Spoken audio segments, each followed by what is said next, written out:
Blackwell hotel, नाम ही काफी था। सुनते ही एक अजीब सी सिहरन दौड़ जाती थी। पुराना, भव्य और डरावना। कई सालों से ये होटल वीरान पड़ा था।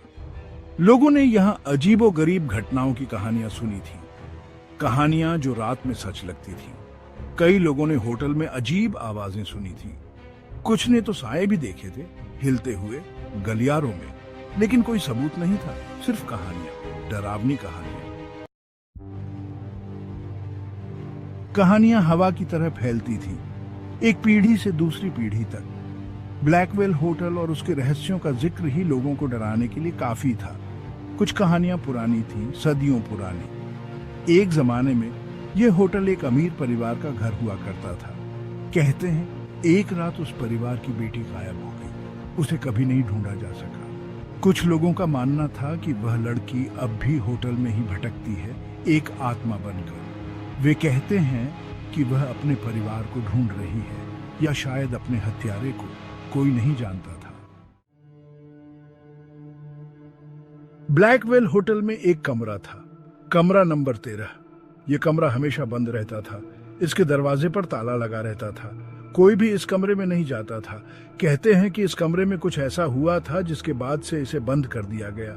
कुछ लोग कहते हैं कि इस कमरे में उस लड़की की आत्मा रहती है।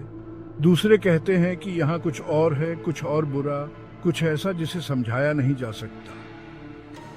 कमरा नंबर 13, होटल का सबसे बड़ा रहस्य। विक्रम एक पत्रकार था।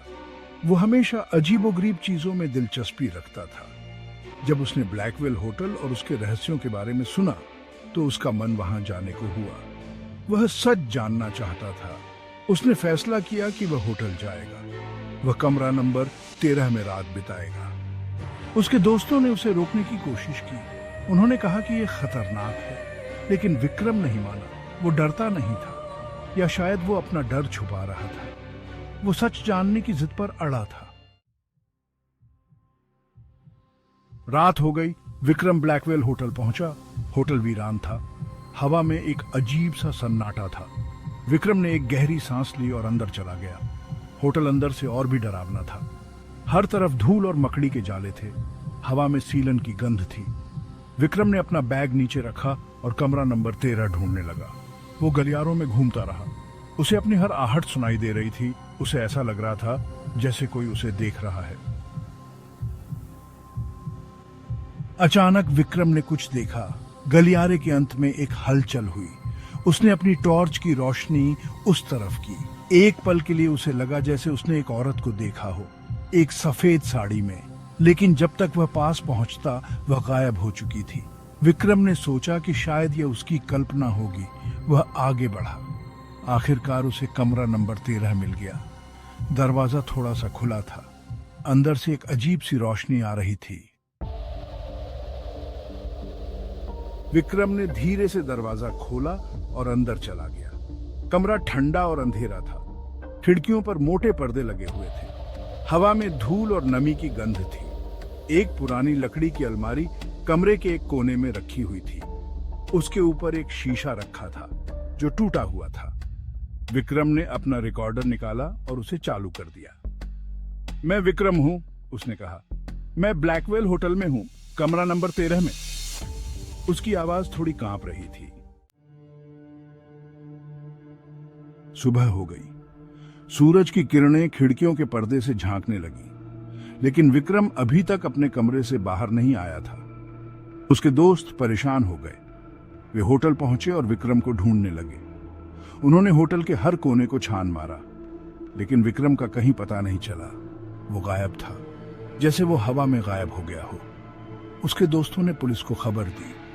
पुलिस ने होटल की तलाशी ली, लेकिन उन्हें कुछ भी अजीब नहीं मिला। विक्रम का कोई सुराग नहीं मिला।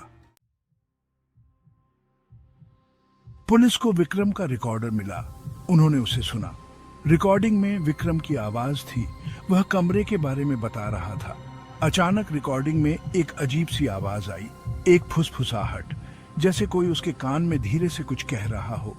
फिर एक चीख सुनाई दी, विक्रम की चीख, और फिर सन्नाटा छा गया। पुलिस ने रिकॉर्डिंग को बार बार सुना, लेकिन उन्हें समझ नहीं आया कि वह आवाज किसकी थी, और न ही उन्हें यह समझ आया कि विक्रम के साथ क्या हुआ था। ब्लैक व्हेल होटल का रहस्य और गहरा गया।